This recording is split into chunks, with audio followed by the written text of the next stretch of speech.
Evet, Avdarma'dayım. Avdarma farklı bir köy. Diğer Gagavuz köylerine baktığımızda her açıdan farklı. Geçmişten farklı. Aslında burası bir eski Nogay köyü. Daha sonra Gagavuz kardeşlerimiz buraya yerleştirilmiş. Bir de günümüz açısından da çok farklı. Kadınlar köyde postmodern darbe yapmışlar efendim. Milletvekili de bayan, belediye başkanı da bayan. Ve bir anıttayız. Köyün tarihi açısından önemli bir anıttayız. Önce Sayın Milletvekilimizle başlayayım. Sizi tanıyalım. İlena Karamit, Avdarma Köyü milletvekiliyim. Evet İrna Hanım, bu anıt kimlerin anısına, bu anıtta neler var?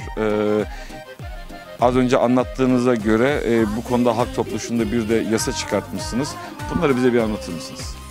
Bizim köyümüzün, burada Avdarma Köyü'nün türlü dünya uğrunda olan olaylarda, savaşlarda ya da diyelim nasılsa büyük hastalıklardan ölen insanlara adalı bir yer. Burada şimdi biz bulunuyoruz. Görüyoruz anıt taşlarını. Bu anıt taşlar burada var 20'nin üstüne anıt taşı benim sol tarafımda. Onlar hepsi adalı ağaçlık kurbanlarına. 1946, 1947 yıllarda 2 yılın içinde 700 kişi ağaçlıktan ölmüş bizim köyümüzde. Onların adları arşivde bulundu. Birebir bu anıt taşlarına yazıldı. Dini büyün yaşayan insanlar, Avdarma'da yaşayan insanlar bilsinler, hem ansınlar bu kabahatsiz canları. Halk topluluğunda biz bir inisiyatifle çıktık, bir kanun yazdık. Bu kanuna göre benim kolegam Ekaterina Jekova Çeşme köyünden milletvekili biz bu kanunu teklif ettik. Kabul edildi bir gün. O gün Oktyabrin 19'unda bakılır. Bütün Gagavuzya'da hepsi insanlar anır kendi yerinde, kendi köyünde, kendi kasabasında ağaçlıktan ölen insanları. Ama yalnızca burada sadece açlıktan ölenler yok. Mesela 700 kişi yaklaşık açlıktan ölen. 700 kişi tifodan ölen var. Evet. Sovyet ordusunda Birinci Dünya Savaşı'nda, İkinci Dünya Savaşı'nda hayatını kaybedenler var. Evet. Bunu da söyleyelim. Tabii ki burada önce biz söyledik, önce siz söylediniz. Evet. Burada tifodan ölen 700 kişinin ismi gene de arşivlerde bulundu, yazıldı. O insan köyde yaşayan bulsun bu anıt taşlarında kendi dedelerini. Olsun nereye bir çiçekle gelsin, başını eğilsin, ansın, hem aklında tutsun o zorlukları, anılarını geçirmiş onun dedeleri, Avdarman başka yaşayanlar da. Hem de önce biz söyledik, türlü savaşlarda da kendi yaşamasını kaybeden Avdarmalılarını anmak için gene burada anmak taşlar var. Hem o anmak taşlarında yazılar da var. Biz o zaman kaviyiz, açın biliriz ne olmuş, ne geçirmiş bizim halkımız. Bundan kendimize bir çıkış yaparız. İleri doğru halkımızı bu işlerden korumaya savaşalım. Hem sadece ilerlemek yolunda gidelim. Sağ olasınız. Sağ olun efendim. Evet, başkan sizi tanıyalım ve tanıtalım. Marina Kapsaman, Avdarma Belediye'nin başıyım. Evet, köy hakkında bize biraz bilgi verir misiniz? Mesela ne kadar insan yaşıyor köyde? Bugünkü günde bizim belediyemizde yaklaşık 3,5 bin kişi yaşıyor. 3500 kişi, evet. Türkiye ile ilişkiler geliştiriyorsunuz. Türkiye'nin İstanbul'la birlikte Dünya Miras Kenti olan bir diğer şehri Safranbolu'yla kardeş olmuşsunuz galiba, Gagavuzlar Derneği'nin girişimleriyle. Evet, bu senenin başında böyle bir karar alındı. Safranbolu Belediyesi'nin kardeş ilişkilerini kurma diyeni. Bu kardeş ilişkilerini düşünüş ileri doğru ilerletme, daha yakın olma, insanımızı tanıtma. Hem de bundan çok mutluluk duyuyoruz. Evet. Nelerle uğraşıyor köydekiler? Genelde tarım mı efendim? Bugünkü günde insanımız toprak uğrunda çalışıyor. Belediyemizde güzel ekmek fırını çalışıyor. İnsanımız orada çalışıyor. Restoran kompleksi var. Çok güzel yerler.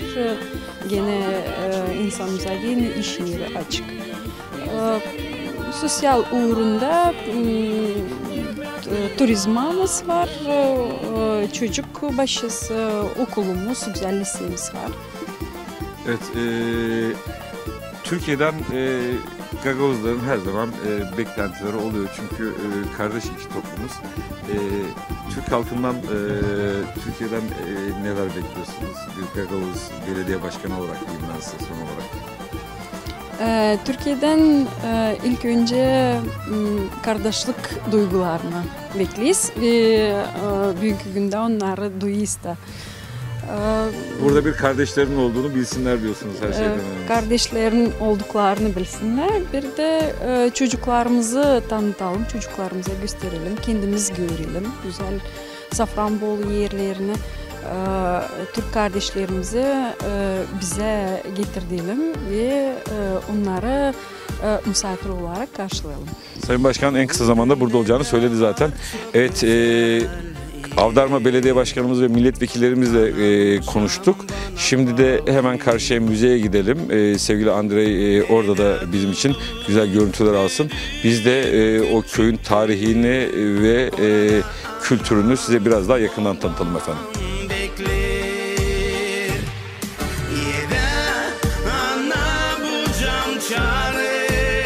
Efendim, Avdarma aslında tarihte bir Nogay köyü. Zaten burada 1563 diye de köyün kuruluş tarihi yazıyor. Köyün hemen dışında bir de Tatar Çeşmesi var. Avdarma Belediyesi'nin şu andaki logosu da zaten o Tatar Çeşmesi'nden oluşuyor. Bu da aslında Gagavuz kardeşlerimizin köyün geçmişine ne kadar saygı duyduklarının, değer verdiklerinin en güzel göstergesi diye düşünüyorum. Biliyorsunuz Gagavuzlar daha önce Balkanlarda, bugün Bulgaristan ve Romanya sınırları içerisinde kalan topraklarda yaşıyorlardı. Hatta orada yaklaşık 200 yıl süren bir de prenslikleri vardı. Ve 1877 Osmanlı-Rus Savaşı'ndan sonra Bulgaristan bağımsızlığını kazandıktan sonra Gagavuz kardeşlerimize yönelik mobbing uygulamaya başladı. Onlar da topraklarından göç etmek zorunda kaldılar ve buraya geldiler. Buraya geliyorlar köyü kuran 19 aile ama ilk başta köye yerleşmiyorlar. Bir Moldovalı oligarkın yanında tarımda çalışıyorlar. Onların hizmetçisi gibi, işçisi gibi, tarım işçisi gibi görev yapıyorlar. Ardından bu köye geliyorlar. Nereden geliyorlar? Bulgaristan'dan geliyorlar. Ama bakıyorlar ki o sürgün edilen Rus tarafından Tatar kardeşlerinin, Türk kardeşlerinin evleri halen duruyor. Ama evlere hemen girmiyorlar. Diyorlar ki onlar da bizim kardeşimiz. Belki bir gün gelirler, evlerine yerleşirler. Onun için biz onların evlerini işgal etmeyelim, evlerini istila etmeyelim. Biz kendi evlerimizi yapalım diyorlar. Ve bu Avdarma'yı kuruyorlar. O Tatarların yaşadığı Avdarma şu andaki Avdarma'nın biraz daha dışında ama ifade etmiş olduğum gibi tarihe, geçmişe, dinleri farklı olsa da kanları aynı olduğu için son derece saygılı davranıyorlar ve burada da zaten köyün geçmişini bu anıtla da ölümsüzleştiriyorlar. Demiyorlar ki bu köyü biz kurduk, bu köy bizim köyümüz demiyorlar. Bu köy bizlere Tatar kardeşlerimizden emanet diyorlar efendim.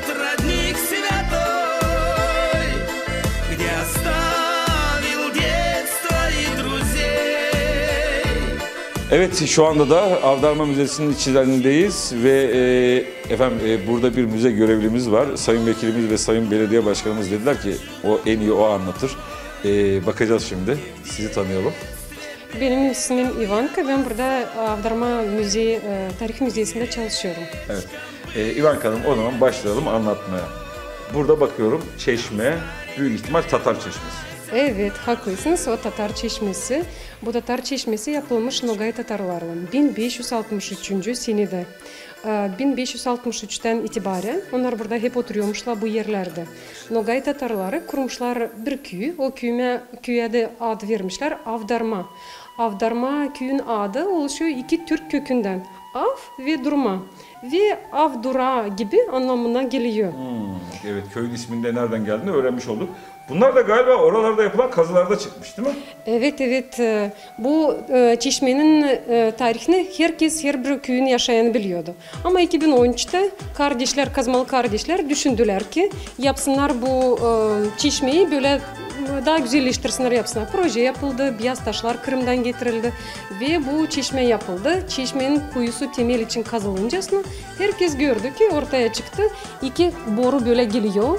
İki çeşmeden, iki kaynaktan geliyor. Nerede o kaynakların başı hiç kimse bilmiyor. Çünkü onlar 450 seneden fazla yapılmışlar, çoktan yani yapılmışlar. Bizim de çeşmenin özelliği o, yani sol tarafından daha ılık su akıyor, sağ tarafından daha sıcak su akıyor. Bakın işte burada iki akıntı var, sol ve sağ. Soldan daha serin su, sağ taraftan daha ılık su akıyor. Şimdi burada görüyorum baltalar var. Evet. Oradan mı çıktı? Onlar bütün hepsi bu çalışma işlerinde, inşaat işlerinde çıktı. Evet. Bu nogay baltaları da oradan Gelişimi çıktı. görüyorsunuz, yani 500 yıl önce demir şu andaki baltanın aynısı aşağı yukarı. Evet. Paralar var. Paralar da var ama onları söylemeden önce söyleyeyim ki bu toprak borular yapıldı Osmanlı teknolojisine göre 450 sene önce. Onlar o kadar sağlam kahve toprak içinde durmuşlar ama ecdat hep öyle de işte. kahve. Evet, ecdat. Bu topraklarda da biz aslında varız o dönemde. Şöyle varız. Nasıl varız? Mesela biz Eflak ve Boğdan Beyliği var. Moldova tamam Osmanlı hakimiyeti altında değil ama her yıl bir vergi ödüyor. O vergi karşılığında da Osmanlı bu toprakların güvenliğini sağlıyor. Hatta meşhur bizim Prus Savaşı var biliyorsunuz. Baltacı Mehmet Ali Paşa ile nedir o? Diğer meşhur Rus Çarı Katerina'nın arasındaki hikayenin anlatıldığı olay. O da bu coğrafyada. Volkaneş'te şu anda. Yani Gagavuzya'nın 3 vilayetinden birinin toprakları içerisinde yapılmış o Prus Savaşı da. Onu da bu vesileyle iletelim. Bunlar Osmanlı teknolojisiyle yapılan Evet, borular yapılıyor. Bir taraftan daha dar, bir taraftan daha geniş. Birbirine girince komple bir bütün oluyor. Onlardan da su akıyor. Evet. Bizim Tatar Çeşmesi'nden, Nogay Tatar Çeşmesi'nden. Bunlar nelerdir Yankı Hanım? Bunlar da işte bizim köyümüzün bayrağı var ve gerbı var. Evet. Bu bayrağın ve gerbin kenarlarında, etrafında yıldızlar görüyoruz. Yıldızları sayıncasına biz görüyoruz ki onlar 19 sayısında. 19 aile buraya gelmiş. Rus-Türk Savaşı olmuş 1806-1812 aralarında. Ondan sonra da bizim Nogayları buradan göndermişler. Osmanlı'ya göndermişler, Kırım'a, Kafkas'a göndermişler. Bu topraklar boş kalınca buraya Gagavuzlar, bizim dedelerimiz gelmişler. Ve işte 19 aile Gagavuzlar gelmişler bu topraklara, bizim köyümüzün topraklarına. Ve kurmuşlar Avdarma kolonyasını. İşte 19 aile, ilk 19 aile işte bu 19 yıldızı simge ediyor. Çok teşekkür ediyorum. Gezmeye devam edeceğiz. Seni bekleyeceğim, ne güzel odan, yalabık çoban. Ne kadar da yaşayacağım, seni bekleyeceğim, ne güzel odan, yalabık çoban.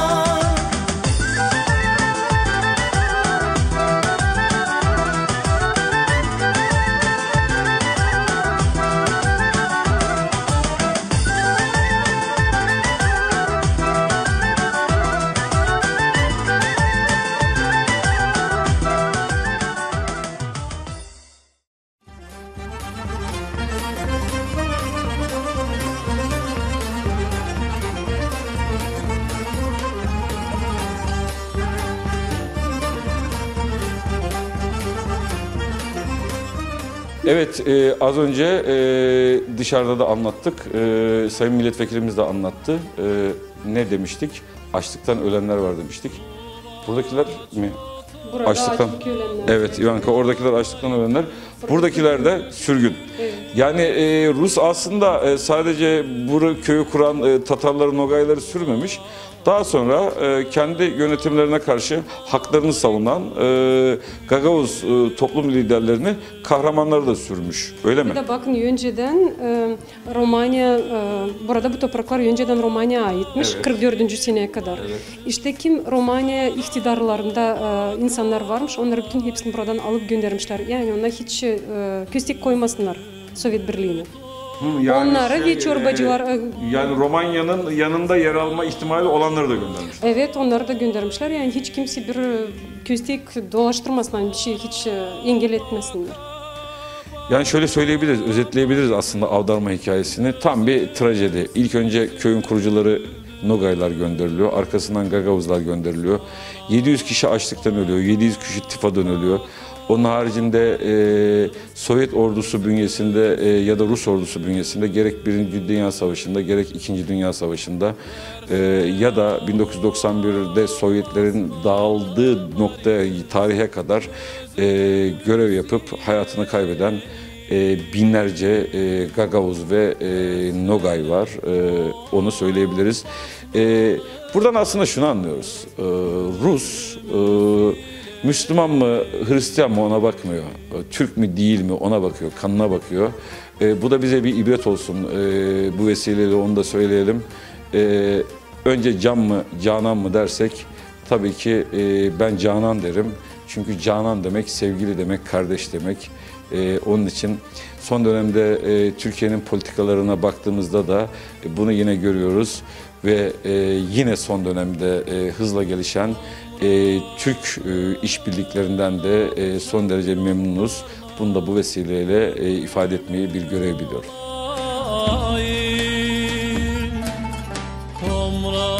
Efendim müzede olayın bir de sportif yönü var. Avdarmalı bir sporcu var.